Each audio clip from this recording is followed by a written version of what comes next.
Hi all, welcome to my channel thought digger. మీ అందరికీ thought digger channel కి స్వాగతం. ఈ ఛానల్ మీకు పురాతన దేవాలయాలు, పురాణాలు, పండుగలు, పర్వదినాల గురించి తెలియజేస్తుంది. అంతేకాకుండా టీటీడీ మరియు ఇతర దేవాలయాలకు సంబంధించిన కంప్లీట్ లేటెస్ట్ ఇన్ఫర్మేషన్ ని అందిస్తుంది. శ్రీ విశ్వావసునామ సంవత్సరం జ్యేష్ఠ మాసం 2025 జూన్ నెలలో స్కంద షష్ఠి ఎప్పుడు వచ్చింది, ఈ స్కంద షష్ఠి యొక్క ప్రాముఖ్యత ఏమిటో ఈ రోజు వీడియో ద్వారా తెలుసుకుందాము. ఓం నమో భగవతే వాసుదేవాయ. తెలుగు పంచాంగం ప్రకారం 3వ మాసం జ్యేష్ఠ మాసం. ఈ మాసంలో తనని ఆరాధించిన వారిని బ్రహ్మదేవుడు సులభంగా అనుగ్రహిస్తాడని చెప్తారు. పితృదేవతల రుణం తీర్చుకోవడానికి, పాపాలను పరిహరించుకోవడానికి, దైవ సేవలో తరించడానికి అవసరమయ్యే ఎన్నో పుణ్యతిథులు ఈ జ్యేష్ఠ మాసంలో మనకి కనిపిస్తాయి. ఈ క్రమంలోనే ఈ జ్యేష్ఠ మాసంలో స్కంద షష్ఠి ఎప్పుడు వచ్చిందో, ఈ స్కంద షష్ఠి యొక్క ప్రాముఖ్యత ఏమిటో తెలుసుకుందాము. శుక్లపక్షంలో వచ్చే షష్ఠి తిథి నాడు స్కంద షష్ఠి వేళ శ్రీ కార్తికేయుని స్మరించుకుంటూ ఉపవాస దీక్ష చేపడుతూ ఉంటారు భక్తులు.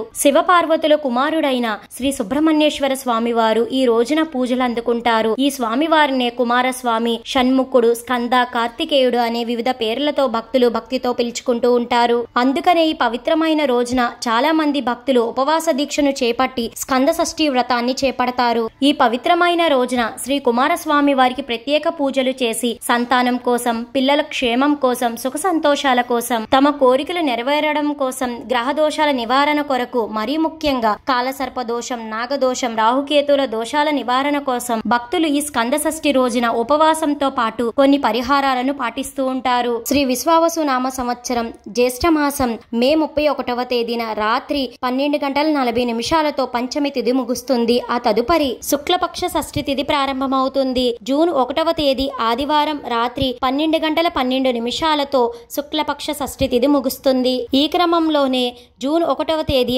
ఆదివారం స్కంద షష్ఠిగా జరుపుకోవాలి. ఈ రోజున నక్షత్రం ఆశ్లేష నక్షత్రం రాత్రి 1:51 వరకు ఉంది.